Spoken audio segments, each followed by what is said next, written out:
Yo, Purple Political Talk here.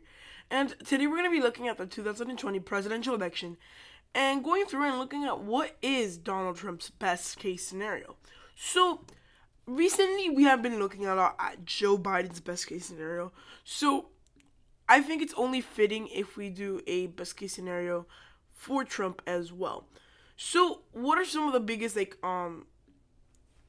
that we're going to be seeing is that technically speaking, some states that were supposed to be or are technically in the safe column for the Democrats might just go down a little bit. And I think it's not any state in specific, but it might be just, I think, the state of New Mexico. And I think, honestly, we are going to have to look at some things because it's very interesting. And yeah, the election is almost like completely decided. But completely decided does not mean that there is no chance. There still is a chance for Donald Trump and his campaign to go out and to win some of these states. So, I think the first thing we would see compared to a Biden best case scenario is that states like Mississippi or South Carolina, those states would not go into the likely column. They would be going to safe column for the Republican Party. And generally speaking, this best case scenario will help out Donald Trump with margins in some of these places, as well as maybe swinging a couple of states. So our starting map is 125 votes for the Republicans to 185 for the Democrats. So, what are our Republican likely states in this scenario? In this scenario, I would say states like Texas, Georgia, Iowa, and Ohio. I think all of these states would be in the likely column, but generally speaking, around the 5 to 7 point margin for all of them in a Donald Trump best case scenario at this point.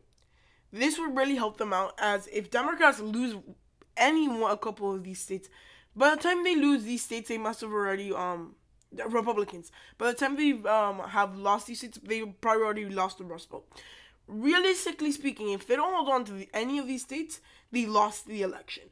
So I think these states would be the likely states for Donald Trump in his campaign, and there's states that he could easily win, as he won all of them in 2016. And other places I would put as likely, it would be Maine's 2nd Congressional District, as well as New Hampshire's, Nebraska's 2nd Congressional District. I would say these states will also go by around 5 points in a best case scenario, and honestly it's just because of how Trump appeals to some of the voters in these areas. So now, we have our Democratic likely states, Republican likely states. Now, where would be the Democratic likely states? The Democratic likely states would be all the states that Hillary Clinton won in 2016 that were contested, with probably the exception of Minnesota. So, this would be our likely map for the Democrats in a best case scenario for Donald Trump, and it would just be winning Nevada, Colorado, New Mexico, Virginia, and New Hampshire. So, why I think these states are the most likely to stay with the Democrats, it's just simply a demographics game and a numbers game. States like Nevada, Colorado have a lot of Democratic vote in their urban areas and their suburbs. So, generally speaking, the Republicans are going to have to flip a lot of votes to win those seats. So, Donald Trump, in a best case scenario, I think that he probably won't be a superstar like maybe Joe Biden could be, but nonetheless, we're looking at states that were heavily Democratic. Virginia has a lot of suburban votes, and it's generally full of suburbs. So Virginia is looking like a state that realistically could go for the Republican Party, but only if the suburbs turn, which I don't think will happen. But it's very interesting to see. And the state of New Hampshire, it's pretty solid for the Democratic Party, so I don't think we should be questioning if it's possible for the Democrats to win there. So now that we're done with our likely states, let's move on to our lean states. So we have the Rust Belt and then some parts of the Sun Belt. So for Republicans, I think that honestly, in a likely if they can get likely states, lean states, it would be North Carolina and Florida in a best case scenario for Donald Trump. These would be won by around 2 to 3 points. And I honestly could see this happening because Donald Trump has somewhat of an appeal in these areas, especially with suburban voters in Florida and the Latino voters in Florida. along with the general North Carolina population. Although he might be behind right now according to the JHK forecast, I would say that by the time we get to election day and we kind of see both of the political sides, both of the gaffes from each side, maybe Donald Trump could have a lead, and maybe that would push him on top on these states. So this is the best case scenario. So at this point in time, I put that as our lean states for the Republican Party. And for the Democrats for lean states, I would put in a best case scenario for Donald Trump, I would put states like Michigan, states like and Minnesota. These two states, I think, are the kind of the most likely to win, the Democrats to win in the Rust Belt. So for that reason, I'm putting it in the lean margin.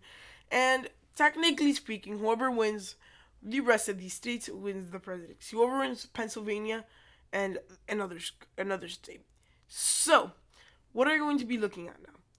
Where are the places that Democrats might do a little better, or Republicans, and make it the tilt and deciding factors of this election in this best case scenario? Well, in this best case scenario, in the tilt margin, I think, honestly, if the scenario is good, maybe Wisconsin and Pennsylvania could go to Donald Trump, and Arizona probably narrowly stay with the Democrats. I think this is the most likely best case scenario for Donald Trump as of now. If he could have evolved his campaign, if he could have kind of stopped tweeting sometimes, I think he might have fared off a little bit, maybe winning states like Michigan, Minnesota, Virginia, Arizona, and making a bigger margin. But nonetheless, Donald Trump needs to do a lot of hard work to get to his best case scenario, which at this point in time is a simple electoral college win by 20 electoral votes. So Donald Trump should be worried, and it's not looking very good for him at this point. Best case scenario is 279 for the Republicans, 259 for the Democrats.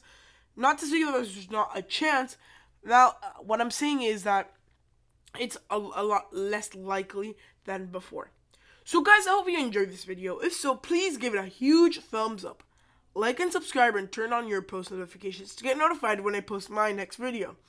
I hope you enjoyed this video, and goodbye.